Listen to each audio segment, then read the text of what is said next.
My name is Ryan, and I used to believe that once you admit your mistakes, life eventually gives you a second chance. I was wrong. Last year, I destroyed my own relationship.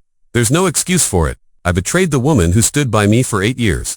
When the truth came out, I lost almost everything. My job, most of my friends, and the respect I thought I had earned. She didn't scream, she didn't argue. She didn't even ask why. She disappeared. No closure, no conversation, just silence. I tried everything to reach her. Messages, apologies, long paragraphs explaining how deeply I regretted what I had done. Nothing. Eventually, life moved forward in a direction I never planned. I entered a new relationship. A child was on the way. I promised myself I would never repeat the same mistakes again. For months, I lived quietly carrying guilt, but also trying to rebuild. Then one day, I saw her again. It was accidental. A grocery store. 5 seconds of eye contact that felt like 5 hours. She was calm, cold, but composed. Before leaving, she mentioned something smaller keychain my grandfather gave me when I was a child. She said she still had it.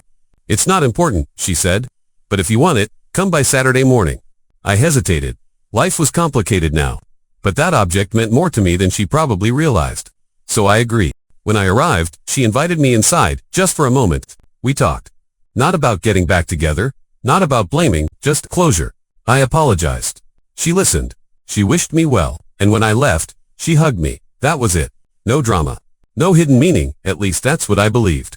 Later that day, everything collapsed. Suddenly, my life felt like it was being judged by a story I didn't control. People assumed. They filled in gaps with their own conclusions. I tried explaining, but explanations don't travel as fast as assumptions. And silence. Silence is powerful. I realized something painful that day. When trust is broken once, every future action is questioned, even the innocent ones. Weeks passed, then months. I finally understood something I should have accepted much earlier. This wasn't revenge. This wasn't cruelty. This was distance. She didn't need to hurt me to move on. She just needed me out of her world completely. And I had already done enough damage. Now, when I think about everything that happened, I don't see villains anymore. I see consequences. I see how one bad decision can echo through years of your life. Some people shout when they're hurt. Others stay silent and never look back. And sometimes, that silence is the loudest lesson you'll ever learn. I don't tell this story for sympathy. I don't expect forgiveness. I tell it as a warning. Because cheating doesn't just end relationships. It rewrites how people remember you. And once that version of you exists, you don't get to decide how the story ends. Thanks for listening. If you have a story about learning a hard lesson, I'd be interested to read it in the comments. Take care.